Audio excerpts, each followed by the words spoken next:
Wabarakatuh. Warahmatullahi wabarakatuh. Sallallahu wasallam ala Rasulillah amma ba'd. Bersyukur kita kepada Allah Subhanahu wa taala sebab Allah Subhanahu wa taala telah memberikan kepada kita begitu banyak nikmat dan di antara nikmat tersebut ialah nikmat kesempatan dan kesehatan sehingga kita dapat kembali pada kajian Islam Ahlus Sunnah wal Jamaah rutin mingguan yang membahas bedah kitab argumen Ahlus Sunnah wal Jamaah yang insya Allah akan kita laksanakan pada malam hari ini. Salawat serta salam tidak lupa kita kirimkan kepada baginda kita Nabi besar Muhammad sallallahu alaihi wasallam beserta para keluarga dan para sahabat, dan insya Allah kita semua yang hadir pada kajian malam hari ini akan berkumpul bersama mereka di surga nanti. Amin amin ya rabbal alamin. Selanjutnya, sebelum memulai kajian, saya mengingatkan diri saya pribadi dan seluruh jamaah Kalam Aswaja untuk mengikuti kajian ini hanya mengharapkan ridha dari Allah Subhanahu wa taala. Meluruskan niatnya hanya mengharapkan pahala dari Allah Subhanahu wa taala agar apa-apa yang kita lakukan pada malam hari ini membuahkan manfaat baik dari ilmu yang diberikan oleh guru kita dan pahala yang Allah Subhanahu wa taala berikan kepada kita. Baik untuk mengefisienkan waktu, marilah kita persilahkan guru kita pada malam hari ini, Kiai Nur Rahmat, rahimahullahu ta'ala, untuk memulai kajian ini. Baik Ustadz, tafadhal, barakallahu fikum, wassalamualaikum warahmatullahi wabarakatuh.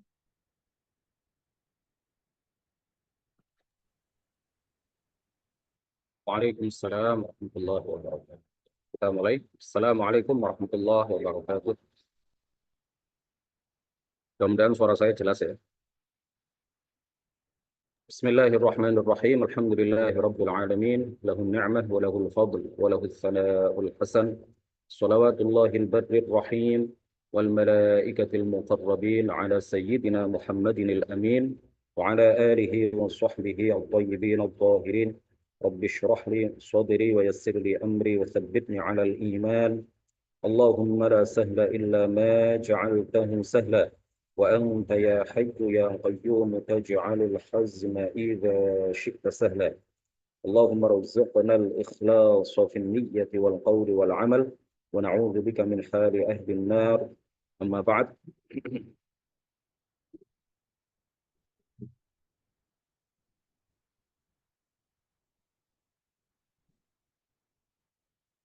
Kita telah sampai pada halaman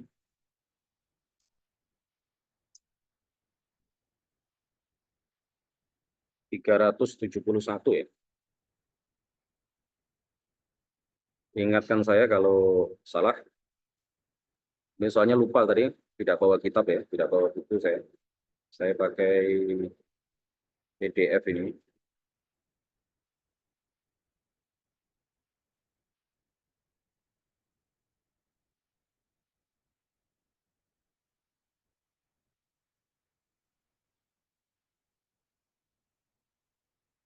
Apa perbedaan antara metode golongan Wahabi? Sudah benar ya?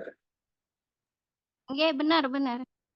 Halaman 371, soal jawab nomor 15. Betul? Ya, Kiai, benar.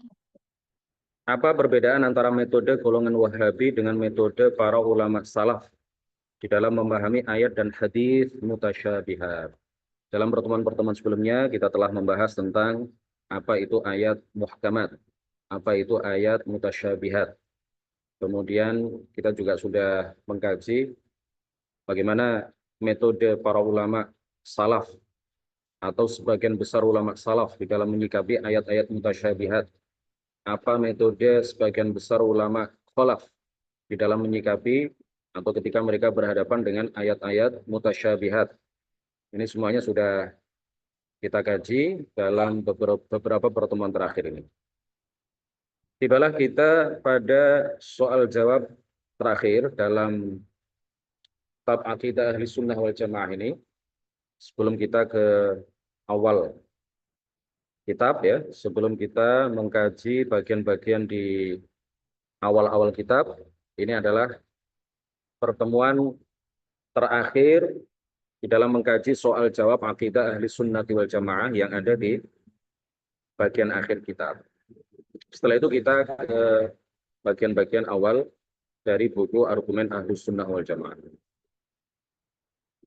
Sekali lagi, soal nomor 15, apa perbedaan antara golongan Wahabi dengan golongan ulama salaf di dalam menyikapi dan memahami ayat serta hadis mutasyabihat. Kita baca dulu jawab.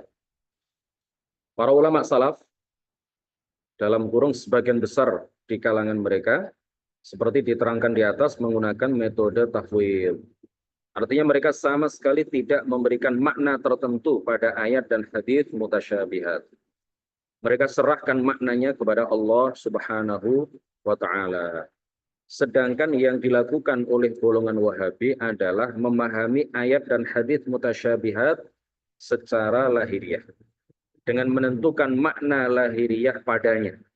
Seperti yang mereka lakukan terhadap ayat 5 dari surat Thaha.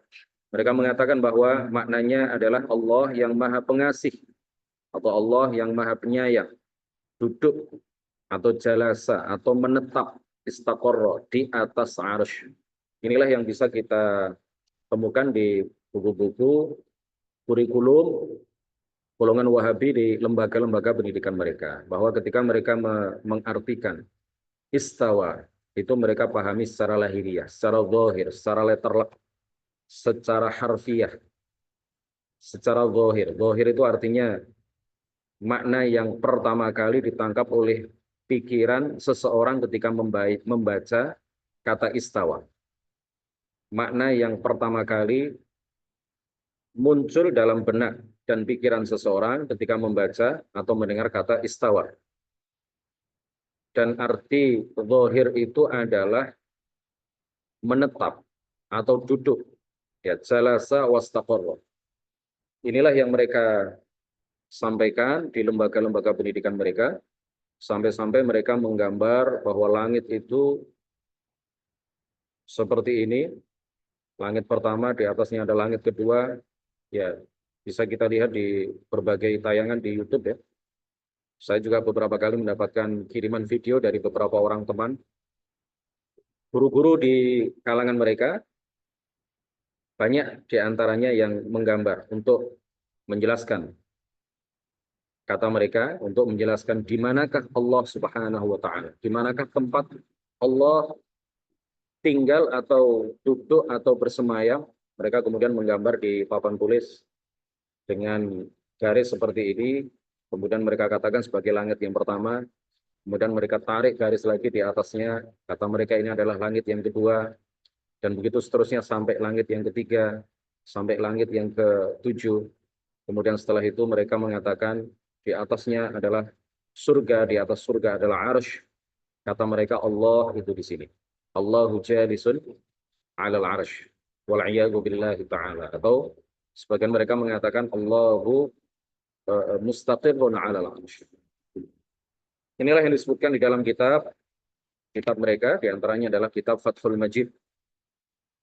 Fathul Majid karya dari salah seorang keturunan dari Muhammad bin Abdul Wahhab. Jadi mereka sama sekali tidak layak menyandang gelar sebagai salafi.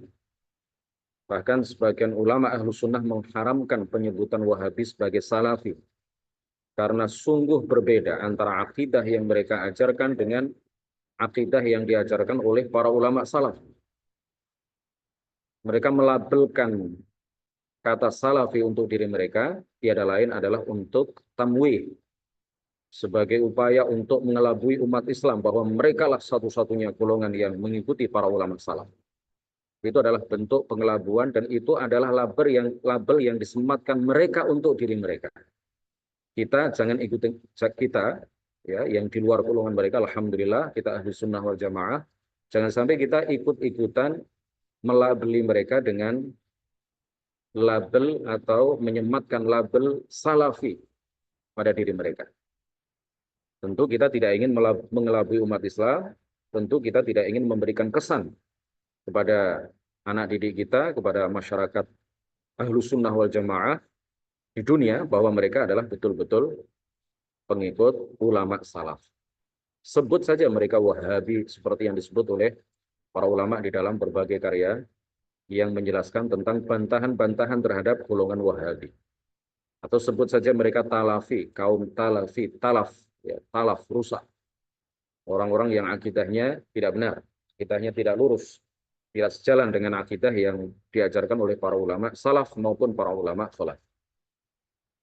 Jadi sungguh berbeda antara metode para ulama salaf dengan metode yang digunakan oleh orang-orang Wahabi di dalam menyikapi ayat-ayat mutasyabihat. Para ulama salaf yang orang Wahabi mengklaim sebagai pengikut mereka, tidak ada satupun yang memaknai ayat mutasyabihat dengan arti harfiah. Yang mereka lakukan adalah takwil tetapi secara ijmal. Takwil ijmali seperti yang kita kaji dalam pertemuan sebelumnya. Para ulama salaf sebagian besar di antara mereka ketika berhadapan dengan ayat-ayat mutasyabihat seperti Ar-Rahmanu 'alal 'arsy istawa, yang mereka lakukan adalah takwil ijmal atau biasa disebut tafwid.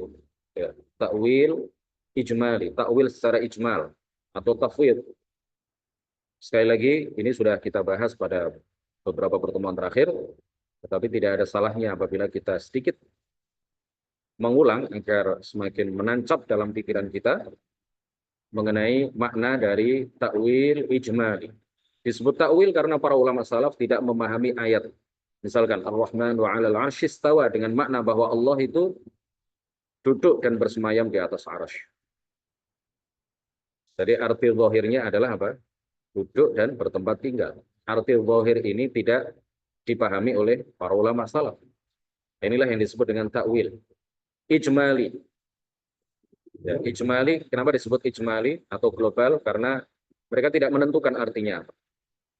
Jadi kalau kita mengikuti apa yang dipedomani oleh para ulama salaf ketika mereka berhadapan dengan ayat-ayat mutasyabihat semacam Ar-Rahman wa 'alal 'arsy istawa, maka yang kita lakukan adalah tidak menerjemahkan ayat-ayat mutasyabihat itu ke dalam bahasa Indonesia. Ya. Kata yang disebutkan di situ yang memiliki banyak makna yang arti zahirnya seakan-akan menyerupakan Allah dengan makhluknya, itu tidak kita terjemahkan. Dan tidak bisa diterjemahkan ke dalam bahasa apapun kalau kita berpedoman dengan metode yang digunakan oleh para ulama salaf. Ya, kita katakan saja Ar-Rahman wa 'alal 'arsy istawa, Allah yang Maha Pengasih atau Allah yang Maha Penyayang beristiwa atas arsy, beristiwa atas arsy. Begitu saja dan tidak bisa diartikan ke dalam bahasa apapun. Sedangkan orang-orang Wahabi mereka tidak mengikuti para ulama salaf, mereka juga tidak mengikuti para ulama khalaf. Yang mereka lakukan adalah memunculkan metode baru yang tidak pernah dipedomani oleh baik para ulama salaf maupun para ulama khalaf. Mereka memunculkan cara baru di dalam menyikapi ayat-ayat mutasyabihat, yaitu mengambil ayat-ayat mutasyabihat itu secara zahirnya, memaknai, memahami ayat-ayat mutasyabihat itu secara zahirnya, sehingga antara satu ayat dengan ayat yang lain itu kalau menggunakan metode Wahabi akan saling berhadapan-hadapan, akan saling bertentangan satu sama lain. Dan anehnya yang mereka lakukan adalah ketika mereka berhadapan dengan ayat atau hadis yang seolah-olah Allah di atas, maka mereka ambil apa ada. Mereka terjemahkan secara harfiah bahwa Allah betul-betul di langit atau di atas arsy. Tetapi ketika mereka berhadapan dengan ayat-ayat yang seolah-olah Allah di bawah atau di bumi, maka mereka takwil, mereka palingkan ayat-ayat itu ke selain makna zahirnya. Nah, ini tanaqud, ya, kontradiktif. Metode yang mereka gunakan ini adalah metode yang kontradiktif. Kalau yang digunakan adalah metode orang-orang Wahabi, maka antara satu ayat dengan ayat yang lain pasti akan saling bertentangan dan mereka tidak konsisten. Tidak konsisten seperti yang kami sampaikan tadi bahwa Ayat-ayat yang mengesankan seolah-olah Allah di atas itu mereka ambil secara harfiah, sedangkan ayat-ayat yang seakan-akan Allah tidak di atas itu kemudian mereka takwilkan, mereka tafsirkan sesuai dengan eh, hawa nafsu mereka, sesuai dengan akidah mereka yang menyatakan bahwa Allah memang di atas. Kalau kita konsisten, ayat yang kalau para ulama ahlu sunnah, syariah, maturidiyah, konsisten. Sebagian besar ulama khalaf melakukan takwil. Sebagaimana ayat-ayat yang seolah-olah menyatakan bahwa Allah di atas. Itu kita takwil, kita palingkan dari arti harfiahnya, arti zahirnya, kita selaraskan dengan ayat-ayat muhkamat yang menyatakan bahwa Allah berbeda dengan apapun, berbeda dengan siapapun, tidak butuh kepada apapun, tidak butuh kepada siapapun, termasuk tidak butuh kepada tempat, tidak butuh kepada arah. Begitu juga ketika kita berhadapan dengan ayat-ayat yang seolah-olah Allah berada di bumi, maka ayat-ayat tersebut juga kita palingkan dari arti harfiahnya dan kita selaraskan dengan ayat-ayat muhkamat yang menyatakan bahwa Allah tidak bisa dibayangkan, Allah tidak butuh kepada apapun, tidak butuh kepada siapapun, berbeda dengan apapun, berbeda dengan siapapun. Jadi kalau para ulama kita ahlu sunnah wal jamaah, asy'ariyah, maturidiyah konsisten dengan itu.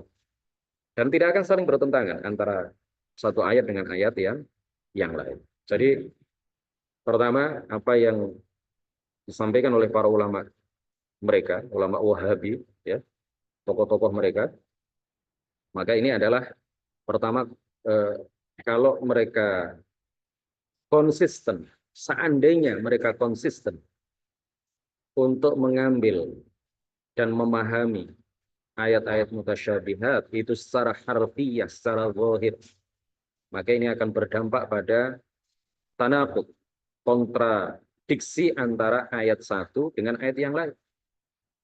Taruhlah misalkan Ar-Rahmanu 'alal 'arsy istawa. Ayat ini seolah-olah Allah di atas arsy. A'amintum man fis sama. Ayat ini seolah-olah Allah di langit. Inni dzahibun ila rabbi sayahdin. Allah menceritakan mengenai perkataan Nabi Ibrahim ketika beliau hijrah dari Irak menuju Palestina. Inni dzahibun ila rabbi. Ayat ini kalau dipahami dengan menggunakan metode Wahabi, maka berarti Allah itu berada di Palestina. Karena ayat ini secara harfiah menyatakan aku, kata Nabi Ibrahim, menuju atau pergi menuju ke Tuhanku. Dan pada saat itu, Nabi Ibrahim berhijrah dari Irak menuju ke Palestina. Berarti Allah di Palestina dong. Seolah-olah ya. Ayat ini mengesankan seperti itu. Kemudian ayat yang lain misalkan wa huwa ma'akum aina ma kuntum. Ayat ini seolah-olah menyatakan bahwa Allah Subhanahu wa taala berada di semua tempat. Berada di mana-mana. Apakah kemudian Allah itu di langit, dalam satu waktu Allah juga di atas arsy, dalam satu waktu Allah juga berada di mana-mana. Dalam satu waktu berarti Allah juga berada di Palestina. Ini tentu adalah kontradiktif ya. Ini adalah jelas adalah menabrakkan satu ayat dengan ayat yang lain. Ini kalau orang-orang Wahabi konsisten untuk mengambil ayat-ayat seluruh ayat mutasyabihat secara harfiah. Tapi mereka tidak konsisten. Jadi kalau mereka konsisten, mereka ajak tetap menggunakan satu metode bahwa seluruh ayat itu diambil apa adanya, maka itu berdampak pada saling bertabrakannya antara satu ayat dengan ayat yang lain. Tapi faktanya mereka tidak konsisten. Mereka tidak berpedoman kepada metode mereka sendiri yang menyatakan bahwa kita ambil ketika mereka berhadapan dengan ayat mutasyabihat, maka kita ambil, kata mereka, kita pahami, kita ambil secara harfiahnya. Mereka tidak konsisten. Tidak konsisten seperti itu. Yang mereka lakukan adalah apa? Ketika mereka berhadapan dengan ayat-ayat yang seolah-olah Allah berada di atas, maka diambil apa adanya, secara harfiah. Karena arah atas itu kata mereka adalah arah yang mulia. Arah yang memuliakan Allah Subhanahu wa taala. Sedangkan ayat-ayat yang seolah-olah menyatakan secara harfiah bahwa Allah di bawah, Itu mereka takwil, mereka palingkan dari arti zahirnya. Nah, ini kan tidak konsisten. Jadi mereka tidak menggunakan satu metode di dalam menyikapi dan memahami seluruh ayat mutasyabihat. Nah, perlu kita ketahui bahwa arah atas itu tidak selalu menunjukkan bahwa yang berada di dalamnya itu lebih mulia daripada yang berada di alam bawah. Para nabi, sebagaimana yang diajarkan oleh guru-guru kita, para nabi, para rasul, mereka adalah makhluk Allah yang lebih tinggi derajatnya dibandingkan dengan para malaikat. Padahal sebagian besar malaikat tempat tinggalnya di atas. Sedangkan sebagian besar para nabi dan rasul itu tempat tinggalnya adalah di atas bumi. Siapa yang lebih mulia antara malaikat Jibril? Siapa kalau dibandingkan antara malaikat Jibril dengan Nabi Muhammad, siapa lebih mulia? Tentu semua umat Islam akan menjawab Nabi Muhammad lebih mulia. Padahal Nabi Muhammad lahir di Mekah, hijrah ke Madinah, wafat di Madinah, dimakamkan di Madinah, di bumi, di alam bawah. Sedangkan malaikat Jibril tempat tinggalnya adalah di langit, di atas. Nah, inilah yang dijelaskan oleh para ulama kita bahwa yang menempati arah atas itu tidak selalu lebih mulia daripada yang menempati arah bawah. Ini menjadi mematahkan dalih mereka bahwa arah atas itu adalah arah yang mulia. Makanya kemudian ketika mereka berhadapan dengan ayat-ayat yang seolah-olah menyatakan Allah di atas, maka mereka ambil ayat itu apa adanya, secara harfiah, secara letterlek. Mereka menyatakan bahwa ini ayat-ayat yang menunjukkan bahwa Allah di atas, ini berarti bukti bahwa Allah memang di atas. Tapi ketika mereka berhadapan dengan ayat-ayat yang seolah-olah menyatakan Allah di bawah, maka kemudian mereka palingkan ayat-ayat tersebut ke makna lain yang tidak sesuai dengan metode mereka mengambil ayat itu secara harfiah atau secara letterlek. Baik, kita lanjutkan, tinggal sedikit ya. Mereka memaknai kata istawa dalam ayat tersebut dengan makna lahiriahnya, yaitu duduk dan menetap pada suatu tempat. Dengan sebab itu, mereka terjebak pada paham tasbih, menyerupakan Allah dengan makhluk, dan paham tajsim, meyakini Allah sebagai jisim atau benda. Jisim itu artinya adalah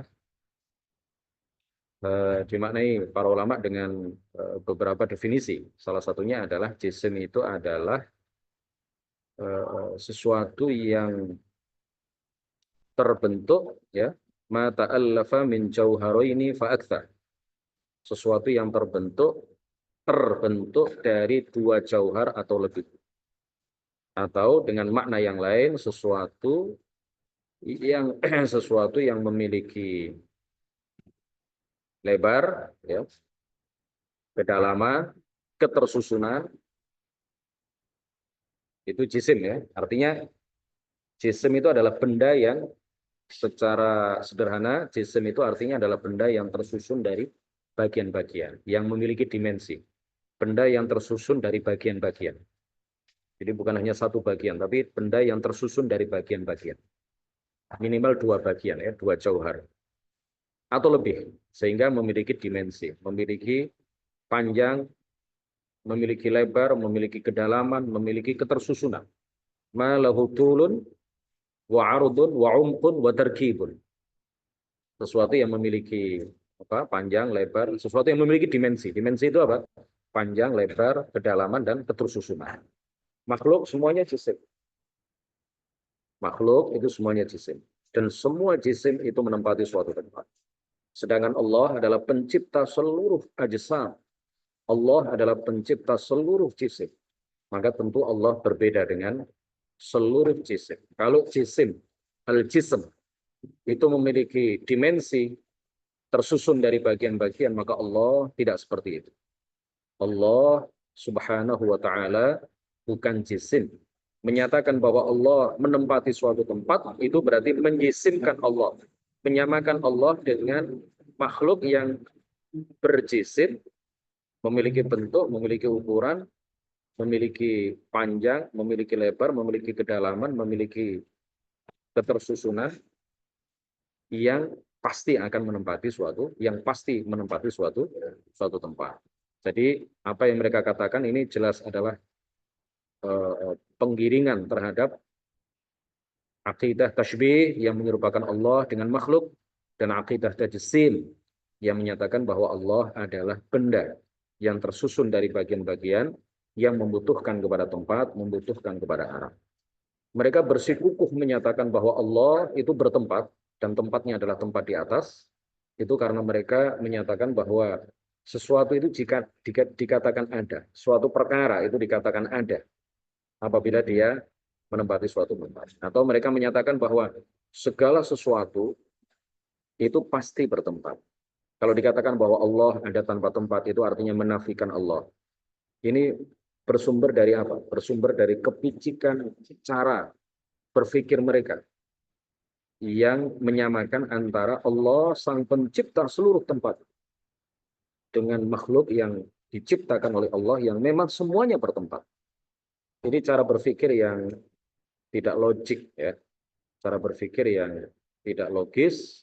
Mereka hanya mengekor kepada para tokoh-tokoh mereka sebelumnya, Ibnu Taimiyah, Muhammad bin Abdul Wahab, Ibnu Qayyim al-Jauziyah, Ibnu Abdul Hadi, Muhammad Abduh, Muhammad Rashid Ridha, dan semacam mereka. Mbah Hashim Asy'ari telah mewanti-wanti kita agar mewaspadai akidah yang disebarkan oleh Ibnu Taimiyah dan kedua muridnya Ibnu Abdul Hadi dan Ibnu Qayyim al-Jauziyah. Mbah Hashim Asy'ari juga mewanti-wanti kita untuk mewaspadai Muhammad bin Abdul Wahab dan para pengikutnya yang disebut dengan Al-Wahhabiyah atau Wahhabi, yang mengklaim diri mereka sebagai Salafi atau As-Salafiyah. Mbah Hashim mengatakan As-Salafiyah, para pengikut ulama salaf, itu sejatinya adalah Asy'ariyah dan Maturidiyah. Demikian kajian kita pada malam hari ini, mudah-mudahan bermanfaat dan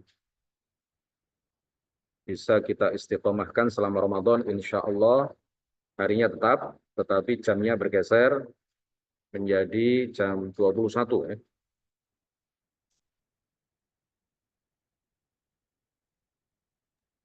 Ya benar Kiai. Insya Allah Ramadan nanti jamnya jam 21 Iya. untuk gimana Kiai membuka tanya jawab? Silakan, barangkali 1-2 pertanyaan. Silakan.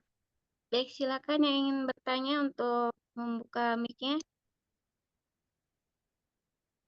Untuk pertanyaan-pertanyaannya kemarin belum sempat dijawab ya Kiai. Atau ditanyakan aja sekarang. Kalau masih ada Selesai. catatannya, silakan dibaca.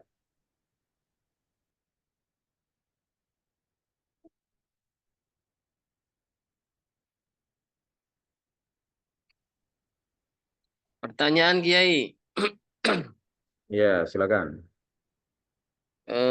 ayat-ayat mutasyabihat ini kan ditakwil. Ada takwil tafwid, takwil yang global dan takwil yang terperinci. Tapi ada takwil yang tidak diperbolehkan. Nah, ini maksudnya bagaimana? Ada takwil yang tidak diperbolehkan. Mohon penjelasannya, Kiai.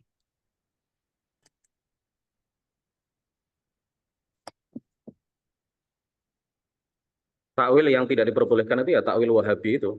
Tidak konsisten mereka. Suara saya bisa didengar ya? Sebentar. Jelas, Kiai, suaranya. Takwil yang tidak diperbolehkan itu yang dilakukan oleh orang-orang Wahabi. Mereka hanya mentakwil. Takwil itu kan memalingkan ayat atau hadis yang mutasyabihat dari makna zahirnya ke makna lain. Yang dilakukan oleh orang-orang Wahabi adalah inkonsistensi, ketidakkonsistenan, ya, Ketika mereka berhadapan dengan, seperti yang saya sampaikan tadi, ketika mereka berhadapan dengan ayat-ayat yang seolah-olah Allah di atas, mereka ambil apa adanya, tidak mereka takwil. Tapi ketika mereka berhadapan dengan ayat-ayat yang seolah-olah menunjukkan Allah di bawah, mereka takwil. Ini takwil yang jelas tidak konsisten, tidak boleh. Atau takwil yang tidak boleh itu juga takwil yang menabrak kaidah-kaidah bahasa. Ya, takwil yang tidak dilakukan oleh para ulama yang memiliki kapasitas keilmuan yang mendalam. Ya, sehingga kemudian takwil itu takwil yang ngawur, takwil yang tidak sesuai dengan bahasa. Jadi takwil itu harus pertama harus sesuai dengan keagungan dan kemahasucian Allah Subhanahu wa taala. Kalau itu adalah takwil tafsili ya. Kalau itu adalah takwil tafsili, takwil yang menyebutkan makna dari ayat itu apa? Yang pertama harus sesuai dengan keagungan dan kemahasucian Allah Subhanahu wa taala. Yang kedua harus selaras dengan ayat-ayat muhkamat. Ayat-ayat yang menunjukkan bahwa ayat-ayat yang menjelaskan bahwa Allah berbeda dengan apapun dan siapapun. Yang ketiga tidak boleh bertentangan dengan bahasa itu sendiri. Karena Al-Qur'an itu turun dalam bahasa Arab, maka pentakwilan terhadap ayat-ayat mutasyabihat itu juga harus disesuaikan dengan kaidah-kaidah yang digunakan oleh para ulama di dalam memahami bahasa Arab itu sendiri.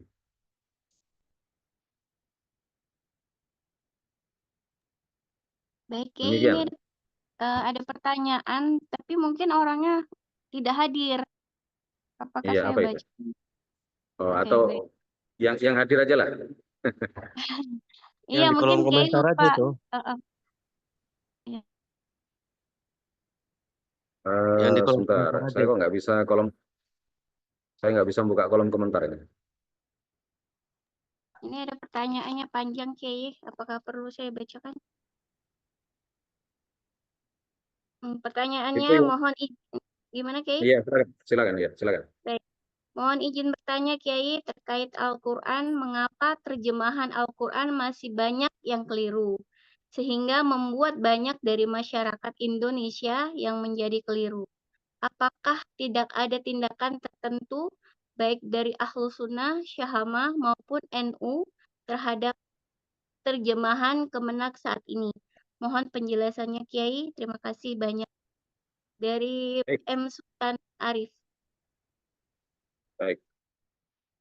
Saya dulu waktu di pondok, saya dan teman-teman satu kelas itu pernah diberi tugas oleh kiai kami, namanya Kiai Haji Abdul Aziz Masyhuri, tenanya Jombang.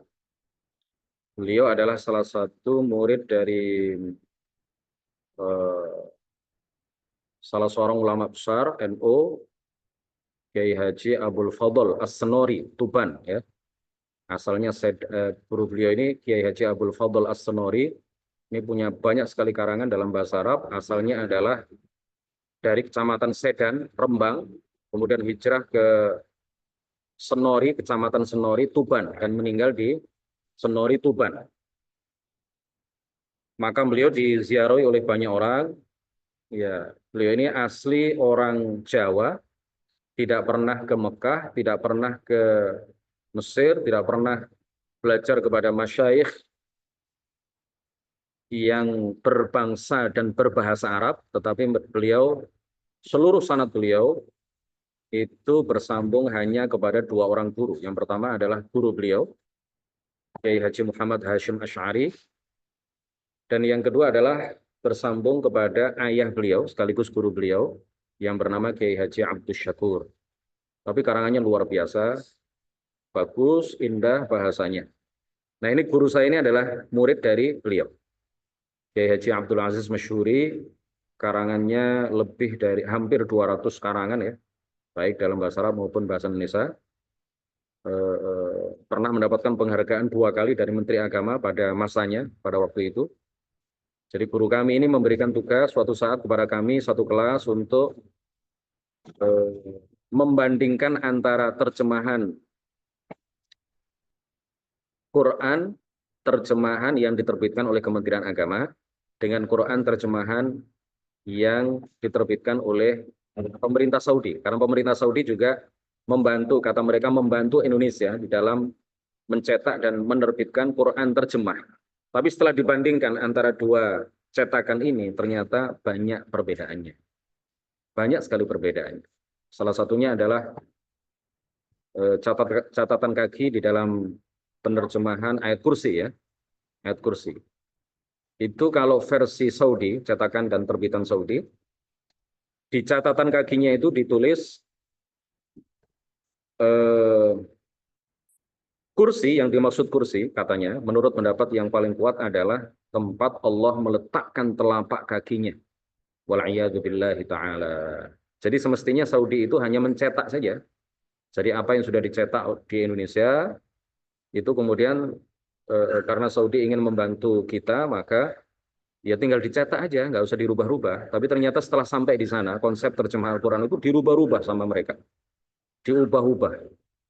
Jadi semakin kelihatan sekali tasbih dan tajsimnya. Nah kemudian ada kritik ya, diantaranya setelah itu kan kami berkirim surat ya, atas nama Kiai Haji Abdul Aziz Masyuri ketika itu. Ya, teman satu kelas waktu itu ada Ustadz Muhyiddin, ada Ustadz Khairul Ansori, ada Ustadz Mastur, itu teman-teman satu kelas kami waktu di Pondok Pesantren Mambaul Ma'arif di Nanyar Jombang. Kemudian hasil kajian kami waktu itu diberi kata pengantar oleh kiai kami, kemudian dikirim ke Kementerian Agama, Kementerian Agama. Ya, dengan diberi catatan bahwa memang ada beberapa terjemahan baik yang dicetak oleh Kementerian Agama maupun yang dicetak oleh pemerintah Saudi, itu ada beberapa terjemahan itu yang memang harus diubah, harus diperbaiki. Nah, kemudian beberapa waktu yang lalu, teman-teman di Aswaja NU Center PWNU Jawa Timur, ini juga berkirim surat ke tim pentasih Al-Quran. Ya, kemudian berkirim surat ke tim penerjemah Al-Quran. Panjang lebar, ya teman-teman di Aswaja NU Center PWNU Jawa Timur. Jadi ada lembaga di bawah pengurus wilayah NU Jawa Timur namanya Aswaja NU Center atau Aswaja Center. Saya masuk tim ahli, kemudian Ustadz Asy'ari juga masuk tim ahli, dan ada beberapa yang dari Yayasan Syama, alhamdulillah ada 2 orang yang masuk sebagai tim peneliti atau tim pemateri atau tim ahli. Saya kebetulan di tim ahli bidang akidah, Ustadz Asy'ari juga sama, di tim yang sama, atau di divisi yang sama. Itu kami pernah berkirim surat ke tim penerjemah, jadi menyatakan bahwa ada beberapa penerjemahan ayat mutasyabihat itu yang tidak sejalan dengan Ahlus Sunnah wal Jamaah. Alhamdulillah, belum ada tanggapan. Alhamdulillah belum ada tanggapan. Kemudian beberapa waktu yang lalu juga beberapa orang pengurus, ya satu di antara beberapa pengurus Aswaja Center PWNU Jawa Timur itu juga memberikan entry ya, memberikan masukan entry terhadap Kamus Besar Bahasa Indonesia, Kamus Besar Bahasa Indonesia, mengusulkan tambahan entry, mengusulkan kosakata baru. Kosakata baru itu adalah istiwa atau istiwa ya, istiwa. Jadi diusulkan istiwa itu artinya adalah salah satu artinya adalah menguasai.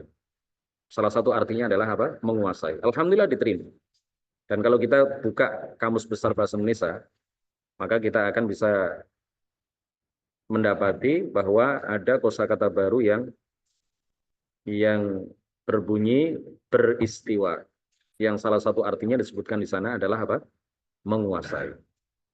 Jadi sudah ada upaya, sudah ada ikhtiar dari beberapa kalangan, dari beberapa orang kiai untuk mengusulkan perbaikan terjemah, terutama terkait dengan ayat-ayat mutasyabihat.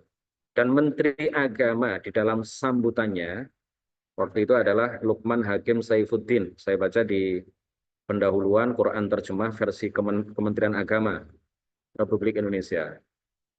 Jadi ini masih harus terus disempurnakan. Jadi bukan final. Ini memang bukan bukan sesuatu yang final sehingga tidak bisa dikritik, tidak bisa diberi masukan. Ya, tinggal siapa yang menjadi tim penerjemah, apakah dia menerima masukan-masukan dari kita, ya, dari Syahamah, dari Aswaja Center BWN Jawa Timur, dari Kiai Haji Abdul Aziz Masyuri, dari beberapa kiai yang lain. Ya, mudah-mudahan nanti adalah dari kita yang masuk dalam tim penerjemah sehingga kita bisa langsung memberikan masukan dari dalam. Ini kan kalau masukan-masukan dari luar ini mungkin ya apakah sampai ke betul-betul sampai ke mereka ataukah sampai tapi hanya dibaca sekilas tidak dibahas secara detail oleh tim penerjemah itu atau seperti apa kita kan nggak tahu. Jadi kita hanya bisa mengomentari dari luar. Kalau ada salah satu di antara kita yang betul-betul ingin menerapkan penerjemahan ya terhadap ayat Al-Qur'an itu sesuai dengan penerjemahan yang atau tafsir yang dilakukan oleh para ulama, ya mudah-mudahan kita nanti bisa memberikan kritik, saran, masukan langsung dari dalam. Ini saya kira lebih efektif. Ya, Menteri Agama juga mengatakan bahwa eh, eh, beliau mengatakan bahwa memang sulit untuk melakukan terjemah Al-Quran. Karena memang Al-Quran itu nggak bisa diterjemah sebenarnya. Yang dilakukan itu adalah menerjemahkan maknanya. Makanya di Quran terjemah itu kan pasti ada dalam kurungnya. Itu artinya apa?